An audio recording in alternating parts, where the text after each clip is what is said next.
নমস্কার বন্ধুরা, আবার একটা নতুন ভিডিও নিয়ে আপনাদের কাছে আসলাম।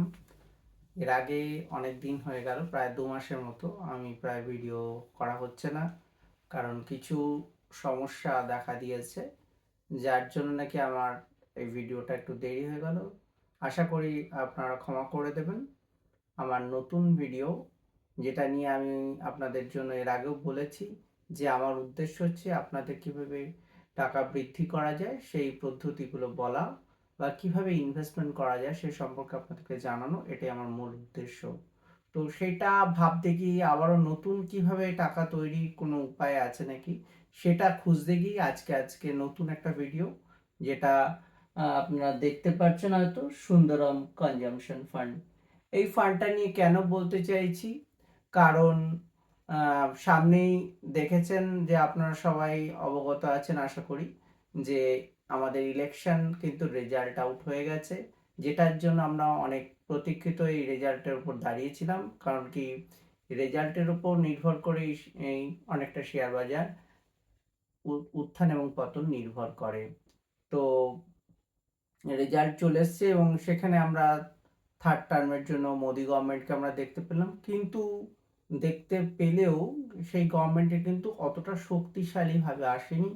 সেক্ষেত্রে এই শক্তি কম যে ব্যাপারটা, তার জন্যই কিন্তু আমার এই নতুন ভিডিও বা নতুন চিন্তা ভাবনা কিন্তু এসছে মাথায়, যেখানে নাকি আরো দুটো মেনলি হচ্ছে দুটো সরকারের সহযোগিতা নিতে হয়েছে। বিশেষ করে হচ্ছে অন্ধ্রপ্রদেশ এবং অন্ধ্রপ্রদেশ এবং বিহারের দুটো গভর্নমেন্টের কিন্তু সহযোগিতা নিয়ে এই গভর্নমেন্ট কিন্তু ভর করে মোদি গভর্নমেন্টকে আসতে হয়েছে।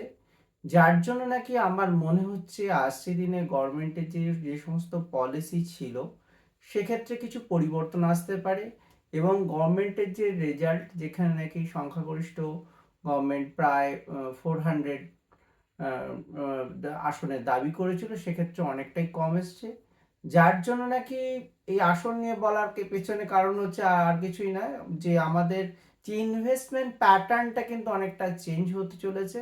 কারণ গভর্নমেন্ট যেদিকে ফোকাস করে রেখেছিল যে আগে, সেক্ষেত্রে আমরা আসছে বাজেটের পর থেকে আরো ভালোভাবে স্পষ্ট প্রকাশ পাবে যে গভর্নমেন্ট কোন দিকে মেনলি ফোকাসিং করতে চাইছে।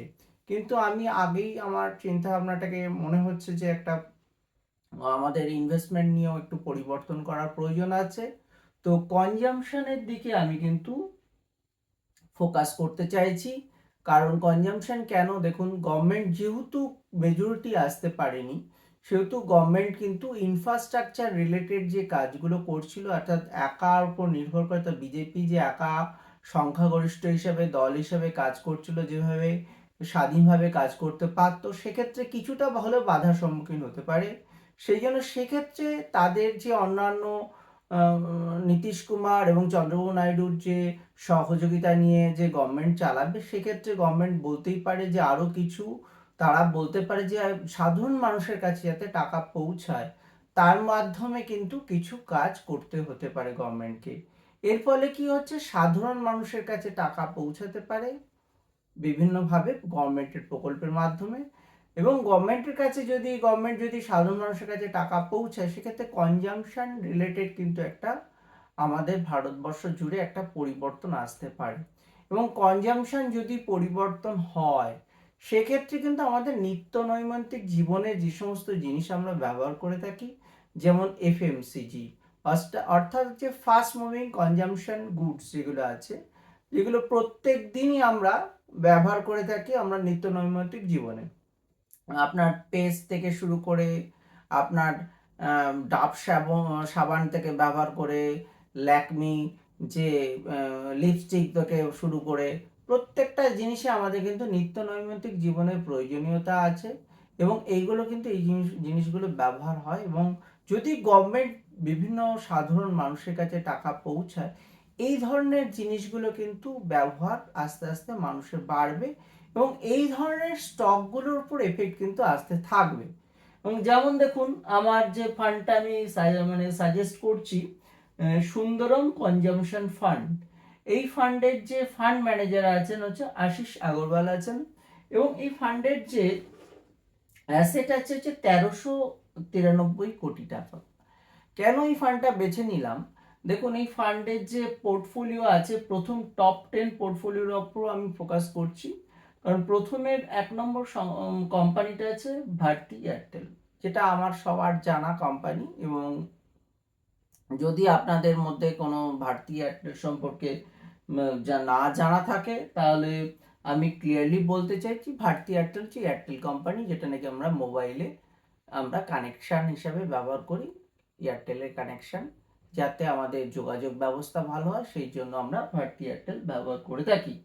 কিন্তু এই কোম্পানিটার বৃদ্ধি, কনজামশন রিলেটেড যদি স্টোরি কাজ করে, সেক্ষেত্রে এর কোম্পানি বিজনেস গ্রো করবে এবং সেখানে কিন্তু এই কোম্পানি স্টকে প্রাইসে এফেক্ট আসতে পারে। এবং সেকেন্ড কোম্পানি হচ্ছে ITC, India tobacco company limited. এই কোম্পানিটা মানে অতীতে ছিল বা এখনো আছে, সিগারেট কনজামশন বিজনেস করে থাকে, কিন্তু বর্তমানে ধীরে ধীরে করে তার চলার পথটা কিছুটা হলেও পরিবর্তন করেছে। সেখানে কিন্তু আমাদের এফএমসিজি প্রোডাক্টের মধ্যে ঢুকে গেছে এই বিজনেসে, কনভার্ট করেছে তার বিজনেসকে। সেখানে কিন্তু আমাদের নিত্য নৈমিত্তিক জীবনে আইটিসির অনেক প্রোডাক্ট আমরা ব্যবহার করে থাকি। কেক আছে, প্লাস আরও অনেক কিছু আছে আইটিসি, যেমন ধরুন আশীর্বাদ আটা, এরকম অনেক কিছুই জিনিস আছে যেগুলো নাকি আমরা কিন্তু আইটিসি কোম্পানি ব্যবহার করে থাকি। 3 নম্বর কোম্পানি হচ্ছে মাহিন্দ্রা অ্যান্ড মাহিন্দ্রা লিমিটেড, যেটা নাকি একটা গাড়ির কোম্পানি। আমরা অনেকেই জানি যে মাহিন্দ্রা অ্যান্ড মাহিন্দ্রার গাড়ি বা এবং ট্রাক্টর যেগুলো হয়, সেগুলো কিন্তু মাহিন্দ্রা অ্যান্ড মাহিন্দ্রার ট্রাক্টর ব্যবহার করা হয়। আর 4 নম্বর কোম্পানি হচ্ছে কল্যাণ জুয়েলার্স, যেটা দেখুন, কল্যাণ জুয়েলার্সের অ্যাড কিন্তু অমিতাভ বচ্চন এর আগে দিয়েছিলেন। যাই হোক, কল্যাণ জুয়েলার্স কিন্তু একটা গোল্ড কোম্পানি, গোল্ড বিজনেস করে। তো কল্যাণ জুয়েলার্স আছে। আর পঞ্চম কোম্পানি হচ্ছে হিন্দুস্তান ইউনিলিভার, যে কোম্পানিটা নাকি আমরা প্রত্যেক দিনের ডেলি রুটিনে যদি আমরা যা যা জিনিস ব্যবহার করে থাকি, তো হিন্দুস্তান ইউনিলিভার ছাড়া আমাদের সারাদিন কাটে না।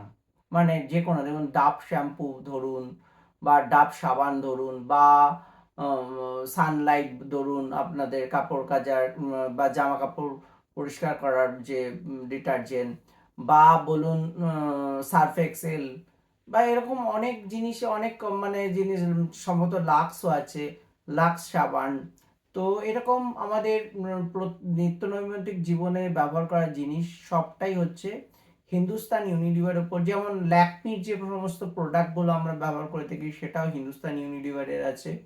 কোয়ালিটি যে কোম্পানিটা, সেটাকে এখন টেক ওভার করে নিয়েছে হিন্দুস্তান ইউনিলিভার, অর্থাৎ আমরা আইসক্রিম যা ব্যবহার করে থাকি, সেটা কিন্তু হিন্দুস্তান ইউনিলিভারের।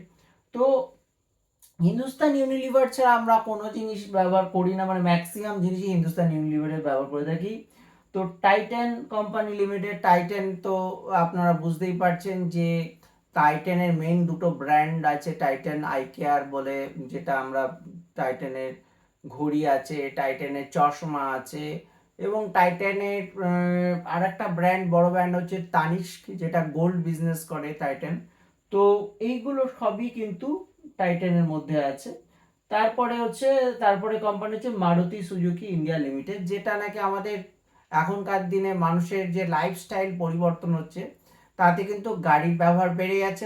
মানে প্রত্যেকটা ফ্যামিলিতে আগে যেটা আমাদের প্রত্যেকটা মানুষের কাছে একটা ছোট বাইকই একটা ব্যাপার ছিল, কিন্তু আজকালকার দিনে কিন্তু মানুষের প্রত্যেকে মানে ডেলি চলাফেরার জন্য তারা গাড়িটাকেও একটা প্রত্যেক দিনের ব্যবহারের দ্রব্য হিসেবে ব্যবহার করতে চলেছে।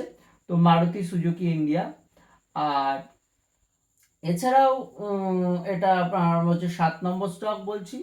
8 নম্বর স্টক হচ্ছে United spirit limited. United spirit হচ্ছে একটা মানে অ্যালকোহলিক আইটেম, বা যেটা নাকি লাইফস্টাইল চেঞ্জ হলে মানুষ কিন্তু আস্তে আস্তে ধীরে যত ইকোনমি পরিবর্তন হবে, এগুলো কিন্তু ব্যবহার বাড়বে। আচ্ছা, ইমামি লিমিটেড, 9 নম্বর কোম্পানি হচ্ছে ইমামি লিমিটেড। ইমামির ক্ষেত্রেও কিন্তু অনেক জিনিস আছে ইমামির। তো এটাও কিন্তু একটা এফএমসিজি প্রোডাক্ট, এটার ব্যবহার কিন্তু বাড়বে। আচ্ছা, তারপরে 10 নম্বর কোম্পানি হচ্ছে সাফারি ইন্ডাস্ট্রি লিমিটেড, অর্থাৎ আমাদের যে ব্যাগের কোম্পানি, যেমন আমরা ট্রাভেল করলে সেক্ষেত্রে কিন্তু এই ব্যাগের প্রয়োজন আছে, এবং সাফারির অনেক ধরনেরই ব্যাগ আছে। যাই হোক, এই 10টা কোম্পানির মধ্যে মেনলি লিমিটেড রেখেছে পোর্টফোলিওটা। তো গভর্নমেন্টের যে পরিবর্তন হয়েছে এক্ষেত্রে কিন্তু কনজাম্পশন স্টোরি কাজ করতে পারে। আর একটা ব্যাপার আছে যে ইন্ডিয়ার যে গ্রোথ স্টোরি বলছে, আমরা গভর্নমেন্টের যে ফোকাস করেছে যে ইন্ডিয়া 80 দিনে অনেক বড় অর্থনীতির দেশ হতে চলেছে, এবং ভারতের যে মাথা পিছু আয় সেটা কিন্তু বাড়তে চলেছে। গভর্নমেন্ট বারংবার বলছে সেটা।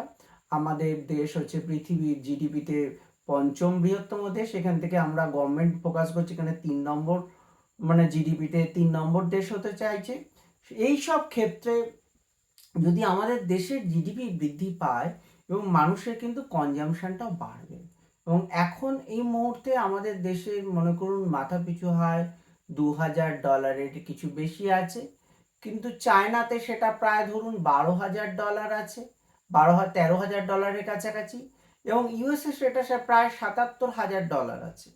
কিন্তু এই যে তাদের মাথাপিছু আয় ইনকামটা বেশি আছে বলে সেক্ষেত্রে কিন্তু তাদের খরচা করার প্রবণতাটাও অনেক বেশি আছে। অর্থাৎ মানুষের যদি আয় বাড়ে, ইন্ডিয়ার যদি গ্রোথ স্টোরি কাজ করে নেক্সট 20 বছর বা 30 বছরে, সেক্ষেত্রে কিন্তু কনজাম্পশনটা কিন্তু কাজ করবে।